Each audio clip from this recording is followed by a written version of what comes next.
కడితే సక్సెస్ అవ్వాలని కోరుకుంటారు.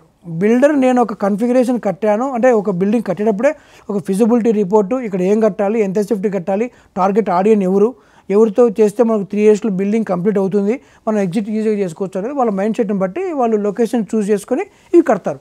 సో అఫోర్డబిలిటీ ఉంది. ఎక్కడ ఉంది ఇప్పుడు ఈరోజు కూడాను కూకట్పల్లి హౌసింగ్ బోర్డులో అఫోర్డబిలిటీ ఉంది. ఎక్కడికి గాజుల రామారం ఉంది, south India mall stop back side ఉంది, that road goes to again Suraram.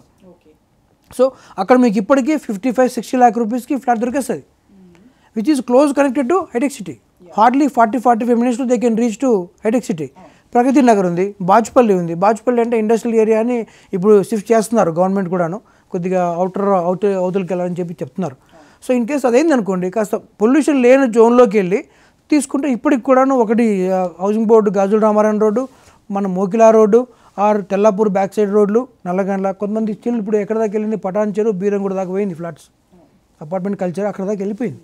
So ఎందుకంటే this all connected to the IT zones కోసం బేసికల్లీ. సో ఎందుకనంటే కట్టే వాళ్ళకు ఒక విజన్ ఉంటుంది కాబట్టి అక్కడ ఏం కడితే సక్సెస్ అవుతారో అదే కడతారు. సో మిగతా మనము ఒకవేళ మిడిల్ క్లాస్ సెగ్మెంట్ చూసుకోవాలంటే చూడొచ్చు, కానీ కొంతమంది బిల్డర్లు ఆ సెగ్మెంట్ మార్చుకుంటే కొద్దిగా ఒక 1000 SFT కూడా కడదామని కొద్దిగా లొకేషన్ చూస్ చేసుకుంటే సామాన్యులకు కూడా ఆ SFT ప్రైజ్ ఒకవేళ ఆ ప్రైజే ఉన్నా కొనగలుగుతారు. SFT ఏరియా 3000 ఇందాక అయిపోయినట్టు 3000 multiply by 8000 per square feet is 2.4 crores.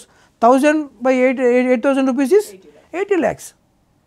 So ఈ రోజుల్లో value of the standard of living మారిపోయింది కాబట్టి 80 lakhsని అఫోర్డ్ చేయగలుగుతారు. కోరుకునేది కూడా అదే, అంటే ఎక్కువగా మిడిల్ క్లాస్ వాళ్ళకే ఉంటుంది, వాళ్ళని ఎవరు కూడా అంత ఇది చేయట్లేదు, ఎందుకు అందరూ ప్రీమియం వాళ్ళనే చూస్తూ ఉంటారు అంటే ఉందండి. కోవిడ్ తర్వాత కూడా కొన్ని మారినాయి. కోవిడ్ తర్వాత ఏంటంటే వర్క్ ఫ్రమ్ హోమ్ వచ్చేసింది, ఇప్పటిదాకా అలవాట్లేని చాలా వచ్చేసింది. సో ఇంట్లో పిల్లలు ఉన్నప్పుడు డిస్టర్బ్ అవుద్దేమో అని చెప్పేసి వాళ్ళకు సపరేట్ రూమ్ కోరుకుంటారు. అంటే instead of 1500 square feet area కన్నా ఇంకో 500 SFT ఎక్కువ అంటే 2000 తీసుకుంటే నాకు కూడా ఆఫీస్ వెళ్ళకుండా కొద్దిగా నేను ప్రైవసీ కోరుకుంటాను కదా, అంటే ఆ వర్క్ జోన్ని కోరుకుంటాను కాబట్టి ఆ 2000 కొంతమంది చూస్ చేస్తున్నారు. బట్ మన ఇంకా మిగతావి ఉన్నా కూడా 1500 ఈజ్ ఈ రోజులో 1000 to 1500 స్టాండర్డ్ అయిపోయింది. ఆ సెగ్మెంట్ కడితే సేల్స్ ఇంకా ఎక్కువ ఉంటాయి. సో రిజిస్ట్రేషన్స్ మాట్లాడతాయి, ఎన్ని అవుతున్నాయి, ఎంత అవుతుంది, pen matters. Pen matters, attestation is matter. So upcoming Hyderabad real estate సమ్మిట్లో నారెడ్కో HRA సంయుక్తంగా నిర్వహిస్తున్న ఈవెంట్లో ఎలాంటి కీ ఇష్యూస్ మీరు అక్కడ డిస్కస్ చేయబోతున్నారు? కీ ఇష్యూస్ కాదండి, మా డిస్కషన్ అంతా కూడా హైదరాబాద్ యొక్క డెవలప్మెంట్ యాక్టివిటీ నెక్స్ట్ ఏం జరగబోతుంది. నిన్న ఆక్షన్ కూడా మాకు మళ్ళీ కొత్తే, 100ది 110 పోతే అనుకోవచ్చు, కానీ 100 crores అప్సెట్ ప్రైస్ పెట్టిన తర్వాత అది 110కో 105కో పోయిందంటే